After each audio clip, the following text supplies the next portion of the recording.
The pads just went down. Brook has been all year out. We haven't played a lot together as a team. Wow, what a play by Giannis. Despite a 26-19 record, the Bucks are sitting fourth in the Eastern Conference. But that number is deceptive. They are 0-8 against the top three teams in their conference, a glaring issue for a squad built to compete for a championship. If they want to avoid another early playoff exit, Milwaukee has no choice but to make a move before the trade deadline. But what exactly do they need? And what trades actually make sense? The Bucks have two major weaknesses holding them back. First, their defense at the point of attack has been inconsistent, often struggling in pick-and-roll coverage. It's terrible. I've seen people with concussions. I feel like I've seen worse than mine. But it's for sure something to slow me down, stop me. Was it a difference? Brook Lopez, while an elite rim protector, can be a liability when teams force him into space, leaving open shots for opponents. Second, their offense hasn't been as dominant as expected.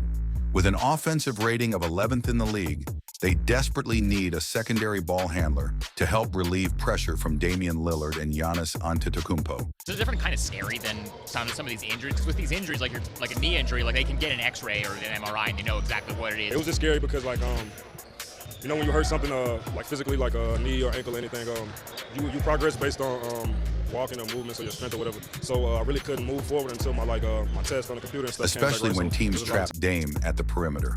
The Bucks need a defensive big, a versatile wing, and a secondary playmaker. But can they actually get all three? Let's dive into the possible trade solutions. A popular trade target among Bucks fans, Robert Williams III would be the perfect defensive anchor off the bench. Nobody cares about us, So, we play in Milwaukee, small market team, not a lot of attention. We just go out there, do our job. We're all about winning. We're all about taking care of our families. We're all about enjoying the game. And on paper, the trade makes sense. Williams and Bobby Portis have nearly identical contracts allowing for a straight swap. However, Portland has made it clear that they're not giving Time Lord away for free, and Milwaukee doesn't have enough draft capital to sweeten the deal. The Bucks only have their 2031 first-round pick, and they aren't willing to trade it for just Williams. One potential workaround? Split that pick into multiple lower-value firsts, just like the Phoenix Suns did recently, giving them the flexibility to make multiple deadline moves. If Milwaukee can flip their single 2031 pick into multiple tradable assets, they might have a real shot at landing Williams. But with his injury history, is he reliable enough to make a difference in a deep playoff run? That's the risk Milwaukee must weigh. Bobby went down, got injured, the pads just went down. Brook has been all year out. We haven't played a lot together as a team. 6 teams every year that have a chance. You just want to be among those 6 teams, and then you can hopefully play good. In this scenario, Milwaukee would send Chris Middleton, Bobby Portis, and Pat Connaughton to Utah for John Collins and Collin Sexton. On paper, this move addresses 2 major weaknesses. Collins gives them a stretch big with elite athleticism, and Sexton provides another ball handler to take pressure off Dame. However, there's a major roadblock.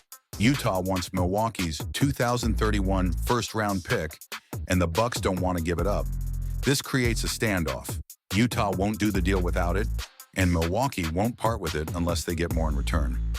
Additionally, the trade would push Utah into the first luxury tax apron, making it even more complicated.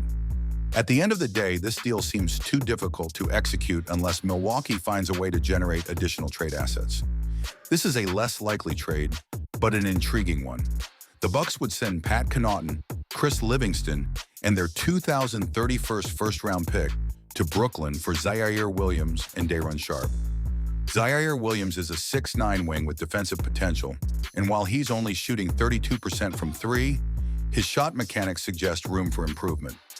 Day'Ron Sharpe is a strong rebounder and provides Milwaukee with another young, switchable defensive big. The problem? Brooklyn might not be interested. Connaughton's contract has 2 more years, and even though Milwaukee is offering their valuable 2031 first-round pick, the Nets may want a better package. Unless Brooklyn sees Connaughton as a valuable veteran presence, this trade might not happen. This would be Milwaukee's biggest possible move, trading for Zach LaVine.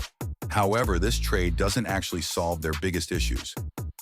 Milwaukee would have to send Middleton, Portis, Connaughton, and picks to Chicago for LaVine. While LaVine is a better individual player than Middleton, this move doesn't fix their defense, add a 3-and-D wing, or provide a backup big. This trade also leaves too many unanswered questions. Does LaVine fit next to Dame and Giannis? Would the Bucks be sacrificing their depth without a real upgrade?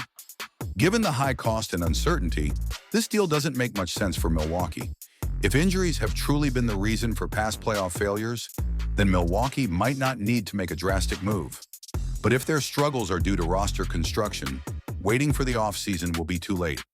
If Milwaukee chooses not to make a significant trade at the deadline, they run the risk of entering the playoffs with the same weaknesses. Their lack of defensive versatility, perimeter defense, and secondary playmaking could be exposed against teams like Boston, Philadelphia, or Miami. This could mean another early playoff exit, leading to major offseason changes. The Bucks' front office must also consider the title window of Giannis and Lillard. Giannis has publicly stated his desire to compete for championships, and if the team fails to make necessary upgrades, the pressure on the front office could intensify. DamianLillard is also on the wrong side of 30, making this a critical year to contend while he's still playing at an elite level.